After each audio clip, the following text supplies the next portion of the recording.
Hi there, my name is April Sawtelle and welcome to my channel. Today what I'm going to be showing you is what I'm going to be doing with my 9 half square triangles. In the video that I put out the other day, I showed you how to make these big, large 20-inch half square triangles, and it's what I did with the fabric that I got from Temu. I did a video on that. So what I want to show you is what pattern I decided to go with. It was this pattern. So I'm always going to keep my red to my left and keep my blue to my right. That's going to give me that pattern. So I've got all my 9 blocks here. I'm going to sew them 3 together, and then I'm just going to go ahead and I'm going to put them in rows of 3. So I'll have 3 across, 3 down. I'm going to sew them all together today. So what you're going to need for today's project, you're just going to need 9 20-inch half square triangle blocks. I'm going to link a video down below, so if you want to see that video. I'm going to use some border. I've got a bunch of 5-inch border cut up. If you don't know how to make borders, I have a video that will show you, and I'll link that down below. It's going to have the 5-inch border all the way around the whole quilt, which is going to make that quilt grow even bigger. I don't absolutely love this red fabric. It's really, really bright in the camera. But I do want to use it up. I have it and I'd like to use it. Now, it's super bright in the camera. It might be that bright really when I get it outside and hang up my quilt too. It's okay though. I want to use it up and I want it to be red for a border around my picnic quilt.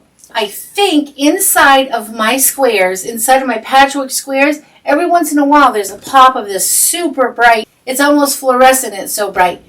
I think it's going to be perfect in a picnic quilt, so I'm just going to go ahead and I'm going to use that. Okay, let's get started. So I have 9 half square triangles right here. So what I'm going to do, I'm going to start sewing them together. I'm over here on my Juki TL2010Q sewing machine. I've just got the white thread here. The thread I am using is Superior Threads.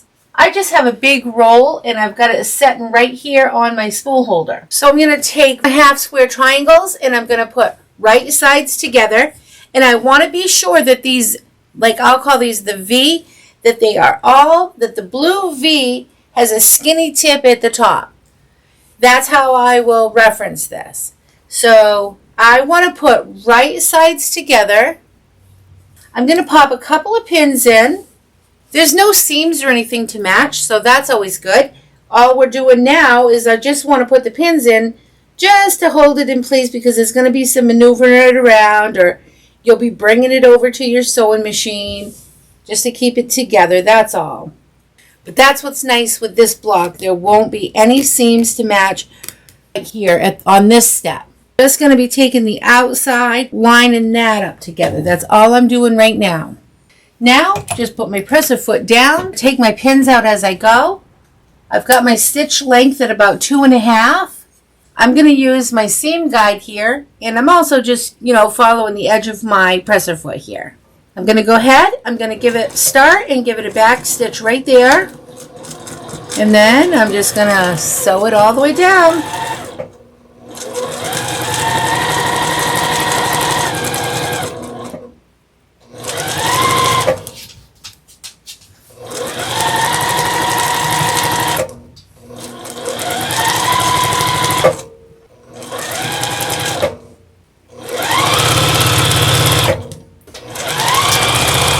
Coming to the end, I'm going to go ahead and give it another back stitch. Okay, I'm going to put one more block on this. Now you just want to make sure that your half square triangles are in the same order. It is easy to get that a little bit mixed up. As you're going, you'll be like, oh dear, that's going the wrong direction. So just be careful when you're doing this. Okay, I'm going to put my right sides together, and then I'm going to turn my fabric real quick and just look and make sure that my skinny blue point is at the top, and then I know I'm in the right order. And I'm going to do the same. I'm going to pin this side. I'm going to start here, and I'm just going to give it a back stitch, and off I go, taking the pins out as I go.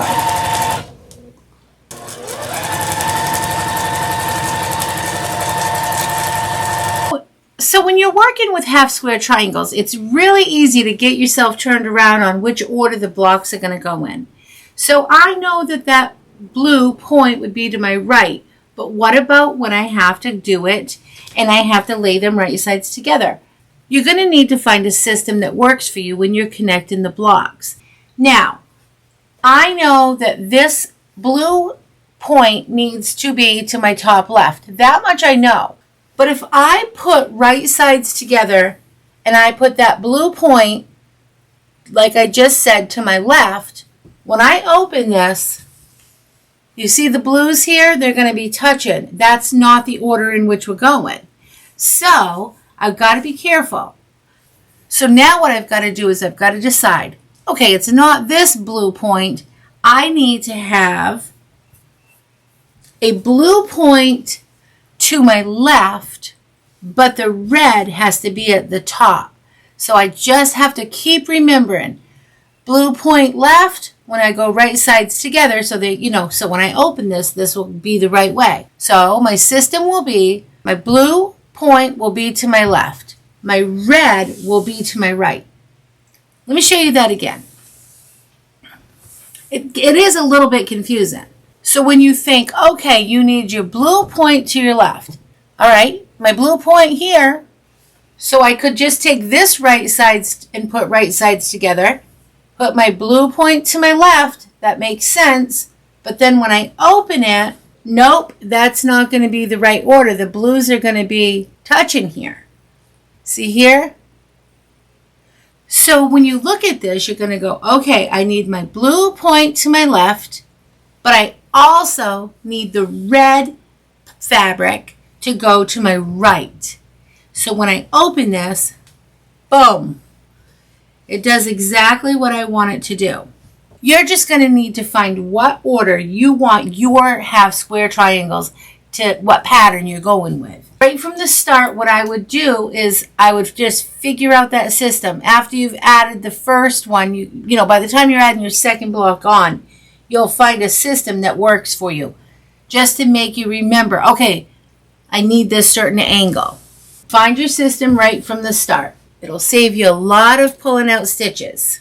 So here's my 3 rows, and I'm just going to go ahead, set the seams, and give them a good press before I put them together. Now I'm just going to go ahead, take my row, I'm going to set the seam, and then I'm just going to open it up and press that good and flat. And I'm going to do the same to the other side.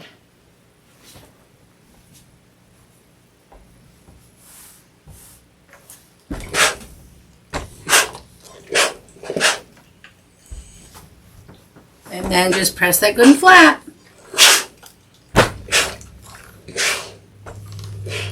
Just opened up those seams. What you want to do is you want to alternate. So depending on how many rows you have, you're going to want to press row 1 to the left, row 2 to the right, row 3 to the left, row 4 to the right. So when it comes time to matching up, you're just going to be able to match up your seams when you get to that point when you put right sides together. By doing that, you'll be able to nest the seam. So if you're ironed in that direction, they will automatically nest if you're alternating your rows, which way you're pressing the big seams down, okay? So that's going to help you nest those seams. When you put your pins in, it'll be easy. And if you ever get a seam that is pushed the wrong direction, just use your fingers and push it to the other direction. So your seams will nest. Like this row will go to the left. When I iron the next row, it'll go to the right. You do that, so on and so forth. Now, the next step. I'm just going to lay my row out, and I'm going to start attaching them. I'm just going to look for my points to be up. I'm going to take my next, and I'm going to want this one to be up. Okay, so now I'm just going to turn right sides together, and I am going to put some pins in. And all I want to do, this seam here is going toward the right, and I'm just going to stick those together and nest that. Okay, I can feel one seam going to my right, one seam going to my left, and my points should match. I'm going to put a pin in there. I'm going to use my fingers to feel that that is nesting. Coming together. My fabric is pretty, it has a lot of fray in it, so it's hard to see this. All right, now what I'm going to do is I'm going to stick some pins just to hold this together to get to my sewing machine.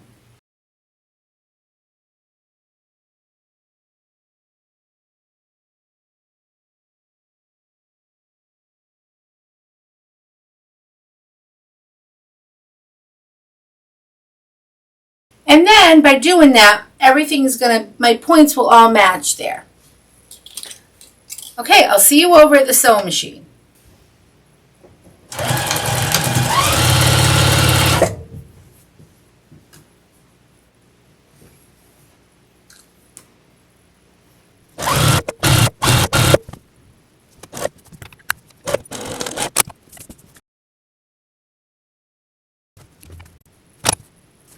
I just like to stop and check to make sure I'm somewhat in the vicinity.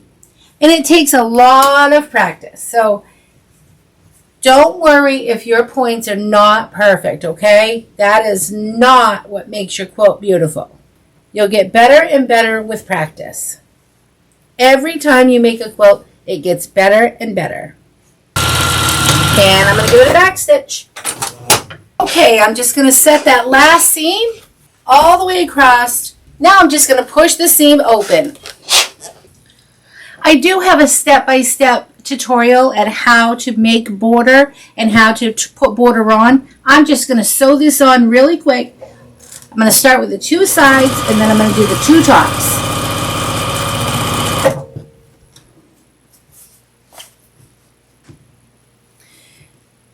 If you're a beginner and you haven't done border though, please watch those videos. I think they will really help. The other reason I'm adding these is because I just want the quilt to grow a little bit more than what it is. I want it to be a pretty big one. I decided that after I already made the 9 blocks and after I made that last video, I made a decision that I really think I wanted it a little bit bigger than what it was going to be. So I decided to put that red border on. So not only is this a picnic quilt, to me this is going to be a great 4th of July quilt. I love the 4th of July red, white, and blue look. It's so fun and so festive. And of course I love red, so that would make sense. And I love navy blue, and I love white, so it does make sense.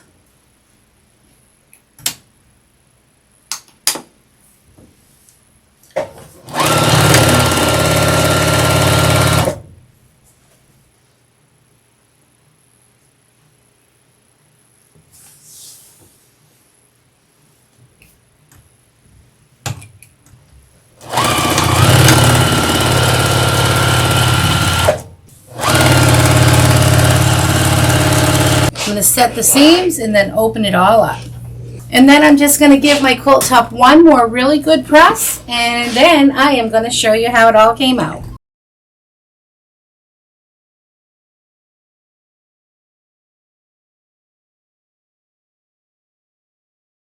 My quilt top is finished. I hope you enjoyed this tutorial. If you did, please like, subscribe, share, and comment. If you'd like to see anything more than just sewing and you'd like to see some maybe decluttering, cleaning the house, some adventuring, jump on over to my other site, Hanging with April. Hang out there as well.